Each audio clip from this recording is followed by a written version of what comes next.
যদি আলোচনা করা হতো, বসে ঠিকঠাক করে করা যেতে পারত। সিঙ্গুরবাসীকে রাজনৈতিকভাবে ব্যবহার করা হয়েছে ক্ষমতার জন্য। চাষি এবং এখানকার জনগণ সরষে ফুল দেখেছেন। এই জায়গাতে আগামী দিনে শিল্প হবে, বড় শিল্প হবে, বৃহৎ শিল্প হবে, টাটা বা তার থেকে বড় কিছু শিল্প আসতে পারে। এখানে তো শিল্প করাই যায়। আমরা শিল্প করব, শিল্প না করলে ছেলেরা লেখাপড়া শিখে কোথায় যাবে? কর্মসংস্থান দরকার। পরিযায়ী শ্রমিক হয়ে বসে থাকবে বাইরে। নমস্কার, আমি সুমন। আজকে আমি এসে উপস্থিত হয়েছি সিঙ্গুরে। সিঙ্গুরের বিজেপি প্রার্থী ডক্টর অরূপ কুমার দাস মহাশয়ের সামনে আছি। তো অরূপ বাবুর কাছে কিছু আজকে বিষয় জেনে নেব। সামনেই নির্বাচন, বিধানসভা নির্বাচন। সেই নির্বাচনকে সামনে রেখে সিঙ্গুরে পরিস্থিতি এবং সিঙ্গুরের কলকারখানা কিভাবে কি হবে, শিল্পাঞ্চল কিভাবে হবে, এবং একজন রাজনৈতিক প্রতিনিধি হিসাবে উনি কিভাবে ইলেকশনটাকে দেখছেন এবং তার সঙ্গে একটা সাক্ষাৎকার নেব। তো দাদা নমস্কার আপনাকে। নমস্কার। আজকে আমি কয়েকটা বিষয় নিয়ে আপনাকে বলতে এসেছি। সেটা হচ্ছে যে কিছু জানবো আর কি। এই যে সিঙ্গুরকে নিয়ে এত আন্দোলন হয়েছিল, এত কিছু হয়েছিল, তো আজকে সেই 2006 সালে শুরু হয়েছিল, 2026 বাংলা কি পেলো, কি বলবেন? প্রথমে শুরু করা যাক। আপনারা দেখতে পাচ্ছেন একটা হাই রোড রয়েছে, তারপরের উল্টো দিকে গ্রামটার নাম হচ্ছে সিঙ্গেরবেড়ি। অনেকাংশ সময় কেটেছে ওই সিঙ্গেরবেড়ি গ্রামে। আমার মামার বাড়ি সিঙ্গেরবেড়িতে। আন্দোলনের পুরোটাই আমি দেখেছি সিঙ্গুরের মাটিতে। সেই সময় আমি চিকিৎসক হিসেবে সিঙ্গুরে থাকি এবং সিঙ্গুরে প্র্যাকটিস শুরু করি। তখন সিঙ্গুর টাটা আসা নিয়ে মানুষের মিশ্র প্রতিক্রিয়া দেখা দিয়েছিল। এক শ্রেণী বলেছিল সিঙ্গুর টাটা আসুক, আর এক শ্রেণী কৃষক যাদের জীবিকা কৃষি, তারা মাটি ছাড়তে চায় না, তারা ছিল না, এখানে আমাদের চাষের জমি থাকুক। সেই সময় সরকারের নীতি নির্ধারণের কিছু একটা গলদ থেকে গেছিল। যদি আলোচনা করা হতো, বসে ঠিকঠাক করে করা যেতে পারত। পদ্ধতিগতভাবে একটা গলদ ছিল। সেই সময় তারা পেশি শক্তিও প্রয়োগ করেছিল, বিভিন্ন অত্যাচার হয়েছিল বিভিন্ন গ্রামের লোকজনদের কাছে ঘুরে। কিন্তু সময় কেটে গেল। তীব্র আন্দোলনের জন্য, তৃণমূলের শিল্প বিরোধী আন্দোলনের জন্য টাটা গোষ্ঠী সিঙ্গুর ছেড়ে চলে গেল মোদির রাজ্য গুজরাটে। ফলস্বরূপ এই জায়গাটা ফাঁকাই পড়ে রইল। 2016 সাল সুপ্রিম কোর্টের রায়, কৃষি জমি ফিরিয়ে দেওয়া হবে কৃষি উপযুক্ত করে। তারপর আরো 10 বছর, 2026 আমরা দাঁড়িয়ে আছি। আপনারা দেখতে পাচ্ছেন কংক্রিটের মাটি, কৃষি হয় না বললেই চলে। সেই জায়গায় দাঁড়িয়ে 10 বছরে কৃষিযোগ্য করে গভর্নমেন্ট ফেরত দিতে পারেনি তৃণমূল সরকার। শুধু কৃষকদের মিথ্যা প্রতিশ্রুতি দিয়েছে। কৃষি উপযুক্ত জমি নেই, কৃষিকার্য হচ্ছে না, 10 বছর জমিগুলো পড়ে আছে। এটা সমাজের এত বড় সম্পদের অপব্যবহার। বিগত 26 বছরে, বিগত এই 20 বছরে, 2006 থেকে শুরু করে 2026 শুধু সিঙ্গুর পিছিয়ে যাওয়ার সময়, কোনো অগ্রগতি নেই, না কৃষি না শিল্পে। দাদা কি বলবেন? কিছুদিন আগেই রাজ্যের মুখ্যমন্ত্রী মমতা বন্দ্যোপাধ্যায় এখানে এসে সর্ষের বীজ ছড়িয়ে দিয়েছিলেন এবং অনেক রকম প্রতিশ্রুতি দিয়েছিলেন। তো যে পরিবর্তনের আশা নিয়ে 2021 সালে পরিবর্তন হয়েছিল, 11 সালে পরিবর্তন হয়েছিল, সেই পরিবর্তনের উত্তরসূরি হিসাবে মা মাটি সরকার কতটা প্রতিশ্রুতি রাখতে পেরেছে সিঙ্গুরবাসীর কাছে? সিঙ্গুরবাসীকে রাজনৈতিকভাবে ব্যবহার করা হয়েছে ক্ষমতার জন্য। গভর্নমেন্ট চলে এসছে, তৃণমূল সরকার চলে এসছে, কিন্তু সিঙ্গুরের প্রত্যাশা, মানুষের প্রত্যাশা পূরণ করেনি। যদি প্রত্যাশা না পূরণ করতে পারতেন, তাহলে আপনি এই এত বড় মাঠটা দেখতে পাচ্ছেন, সেখানে হয় শিল্প হতো, নাহলে কৃষি হতো। উনি কিছুই দিতে পারেননি। সর্ষে ফুল ছড়িয়েছিলেন, কিন্তু সর্ষে বীজ বপন করেছিলেন। সেই ফুল থেকে ফল হয়েছিল কিনা একটু খোঁজ নিয়ে দেখবেন। কিছু করেননি।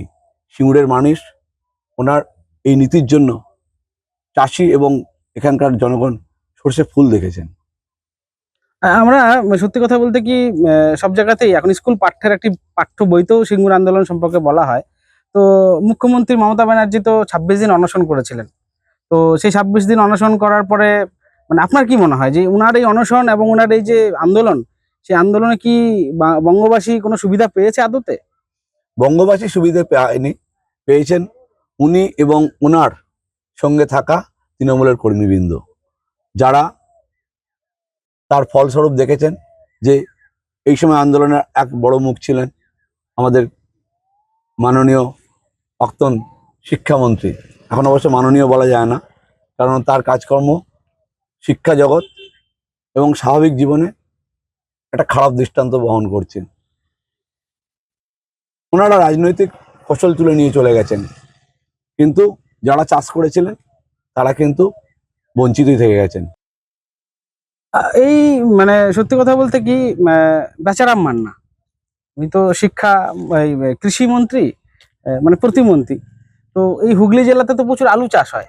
এবার আমরা দেখেছি যে আলু প্রচুর উৎপাদিত হয়েছে, আলুর থেকে আলুর বস্তার দাম বেশি, ফেলে দিতে বাধ্য হয়েছে। দেখুন, সুনির্দিষ্ট নীতি চাই, গভর্নমেন্টের অনেক নিয়ম কানুন আছে। এটা হচ্ছে ভারতবর্ষ, এখানে যেমন কেন্দ্র সরকার রয়েছে, রাজ্য সরকার রয়েছে। কোনো জায়গায় যদি কোনো কৃষিকার্যের কোনো মূল্যের যদি অবনয়ন ঘটে, কৃষকরা যদি ক্ষতিগ্রস্ত হয়, সেন্ট্রাল গভর্নমেন্টের বিভিন্ন স্কিম রয়েছে যেখানে তারা ভর্তুকি পেতে পারে। আমি ডাক্তার, চিকিৎসা ক্ষেত্রে আয়ুষ্মান ভারত বলে আয়ুষ্মান ভারতের একটা প্রকল্প রয়েছে, যেখানে সাধারণ মানুষ ৫ লক্ষ টাকা পর্যন্ত বিমায় চিকিৎসা করাতে পারে। যে আলু উৎপাদন হয়েছে তাতে কৃষক প্রতি ৫০ কেজি বস্তা আলু বিক্রি করছে ১০০ থেকে ১৩০ টাকা মূল্যে, যেটা করার পর প্রত্যেক কৃষকের প্রায় ২০ থেকে ২৫ হাজার টাকা কমপক্ষে বিঘাতে লস হচ্ছে। সেটা নিম্ন মধ্যবিত্ত চাষির পক্ষে বহন করা খুব কঠিন কাজ। সেন্ট্রাল গভর্নমেন্টের একটা সুনির্দিষ্ট প্রকল্প আছে, যার মাধ্যমে চাষিদের ন্যায্য মূল্যে দিয়ে সেটা ক্রয় করা যেতে পারত। তার জন্যে রাজ্যকে কেন্দ্রের কাছে আবেদন করতে হতো। এই গভর্নমেন্ট কোনো আবেদন করেনি। আয়ুষ্মান ভারত চিকিৎসা ক্ষেত্রে একটা প্রকল্প আছে সাধারণ মানুষের জন্য, ৫ লক্ষ টাকা পর্যন্ত বিমা, চিকিৎসা বিমা। তো সেই জায়গায় কিন্তু পশ্চিমবঙ্গে সেটা বহাল করতে যায়নি। তো সেইভাবে ওনার মধ্যে মমত্ব বা চাষিদের জন্য কোনো দুঃখ কষ্ট কিছুই নেই। উনি যদি চাইতেন তাহলে কেন্দ্রের কাছে এই সহযোগিতা চাইতে পারতেন, তাহলে পশ্চিমবঙ্গের অন্তত এই সিঙ্গুর এলাকা কেন, হুগলি তথা বর্ধমান, হাওড়া, মেদিনীপুরের আলু চাষিরা বাঁচত। তাদের বাঁচানোর যদি সদিচ্ছা থাকতো তাহলে উনি ওটা করতেন। কৃষকদের প্রতি ওনার কোনো মায়া মমতা ভালোবাসা বা স্নেহ নেই, নির্মম। আচ্ছা দাদা, এই জমিতে না হলো শিল্প, না হলো চাষ ঠিক মতো। এবার সামনেই নির্বাচন, তো আপনি আপনার ভোটারদেরকে কি বার্তা দেবেন? আমি ভোটারদের বার্তা দিয়েছি, যে জমিগুলোতে শিল্প মানে কৃষি অনুপযোগী, আপনারা দেখতে পাচ্ছেন কংক্রিটের জিনিস, কংক্রিটের মাটির সঙ্গে মিশে আছে, ফাঁকা জায়গা, কোনো জায়গাতে চাষ হওয়ার মতো জায়গা নয়।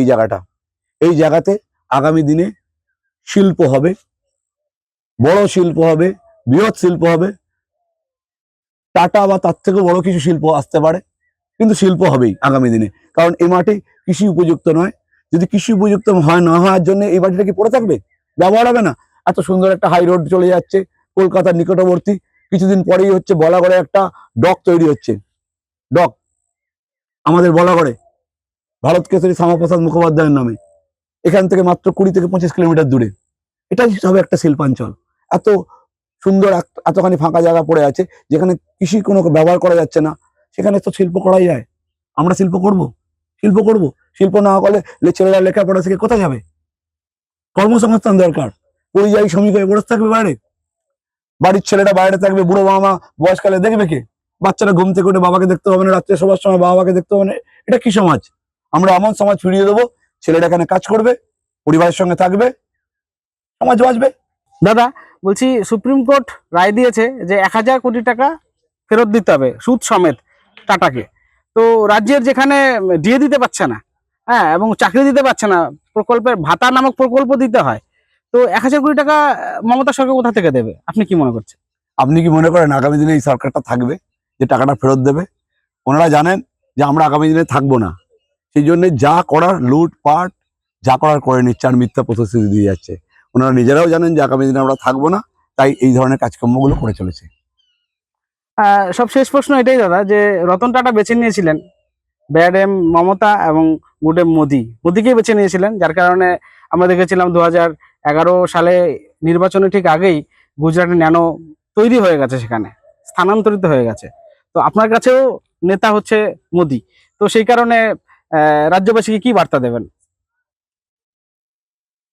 রাজ্যবাসীকে একটা বার্তা দেবো, মোদি তখন গুজরাটের মুখ্যমন্ত্রী ছিলেন। আমাদের শিল্পপতি, দানি শিল্পপতি রতন টাটা ব্যাড এম মমতাকে ছেড়ে গুড এম মোদির কাছে গিয়েছিল। সেই মোদি আজকে ভারতবর্ষের প্রধানমন্ত্রী, বিশ্ব বরেণ্য নেতা। এই 12 বছরে সারা পৃথিবীর কাছে ভারতবর্ষকে দৃষ্টান্ত স্থাপন করেছে। আমি আশাবাদী সিঙ্গুরের মানুষ বিশ্ব বরেণ্য নেতা মোদির নেতৃত্বকে মেনে নিয়ে আমাকে সিঙ্গুরে বিজেপি প্রার্থী হিসেবে জয়ী করে বিধানসভায় পাঠাবেন এবং সিঙ্গুরের উন্নয়ন, শিল্প, স্বাস্থ্য, কৃষকদের উন্নয়ন, কৃষকদের সঠিক মূল্য পাওয়া, সব দিক বিচার করে করবেন এবং আমাকে জয়ী করবেন। আপনি ডাক্তার পেশায় একজন, রাজ্যে এত বড় একটা আরজিকরের মধ্যে, এবং আরজিকরের প্রাক্তনী, আরজিকর হসপিটালে এরকম একটা ঘটনা ঘটে গেল। একজন চিকিৎসক তরুণীকে নিজের ক্যাম্পাসেই নির্মমভাবে অত্যাচারিত হয়ে মৃত্যুর কোলে ঢলে যেতে হলো। এবং আজকে তার মাও একটা বিশেষ দলের প্রার্থী, বিজেপির প্রার্থী, তার মাকে অনেক রকমের কুৎসা করা হচ্ছে, যে দর্জি বলে, বা হচ্ছে তামান্নার মার জন্য যিনি জাস্টিস চেয়ে নির্বাচনে অংশগ্রহণ করছেন, তার বেলায় ঠিক আছে, অথচ অভয়ের মার বেলা ঠিক নেই, এই কথা উঠে আসছে। তা আপনি একজন পেশায় ডাক্তার হিসেবে কি বার্তা দেবেন? দেখুন, আমি আরজিকরে 95-এ ভর্তি হই আর 2005-এ আরজিকর ছাড়ি। এই 11 বছরের জার্নি, তখন আরজিকর ছিল খুব সুন্দর, আন্তরিক, পরস্পরের মধ্যে হৃদ্যতা ছিল। আরজিকরকে আমরা নিজের বাড়ি মনে করতাম। আরজিকর মানে হচ্ছে একটা অনুভূতি। আমি নিজেকে গর্বিত মনে করি একজন আরজিকরিয়ান হিসেবে। কিন্তু বিগত কয়েক বছরের আরজিকরের এই অবনয়ন আমাদের মাথা হেঁট করে দেয় সমাজের কাছে। একটি মেয়ে, আমার বোন অভয়া, তার নিজের হসপিটালে ডিউটি করতে করতে তাকে ধর্ষিত হতে হলো, তাকে মৃত্যুবরণ করতে হলো। সমাজের টার্সিয়ারি লেভেল একটা উচ্চমানের হসপিটাল, সেখানে কর্মরত অবস্থায় ধর্ষণ হতে পারে, খুন হতে পারে। মানব সমাজ কোন জায়গায় পৌঁছে দিয়েছে এই পশ্চিমবঙ্গের এই তৃণমূল গভর্নমেন্ট। কিছুদিন পরেই দুর্গাপুরে একটি ঘটনা ঘটলো, সন্ধ্যাবেলা একটি ছাত্রী নির্যাতিত হলো। মাননীয় মুখ্যমন্ত্রী তৎকালীন সময়ে বললেন রাত্রি 8টার পর বেরোবেন না। মা দুর্গা, মা কালীর যারা অসুর নিধন করে বিশ্বকে বাঁচিয়েছে, তাদের প্রতিনিধি এই মাতৃকুলকে উনি বলছেন রাত 8টার পর বেরোবে না। এ সমাজ থাকতে পারে না, এই গভর্নমেন্টের থাকার অধিকার নেই। মানে যারা এই ধরনের কথা বলে তাদের মানুষকে গ্রহণ করা উচিত নয়। প্রত্যেকেরই মেয়ে আছে, মা আছে, স্ত্রী আছে, প্রত্যেকে বিচার করে এর সঠিক মূল্যায়ন করে এই তৃণমূলকে বর্জন করবে। অসংখ্য ধন্যবাদ। আমাদের সঙ্গে উপস্থিত ছিলেন আজকে ডক্টর অরূপ কুমার দাস। তো ওনার কাছ থেকে অনেক কথাই শুনে নিলাম আমরা। তো দাদাকে অনেক ধন্যবাদ আমাদের এই সংক্ষিপ্ত আলোচনায় অংশগ্রহণ করার জন্য। নমস্কার। নমস্কার। নমস্কার।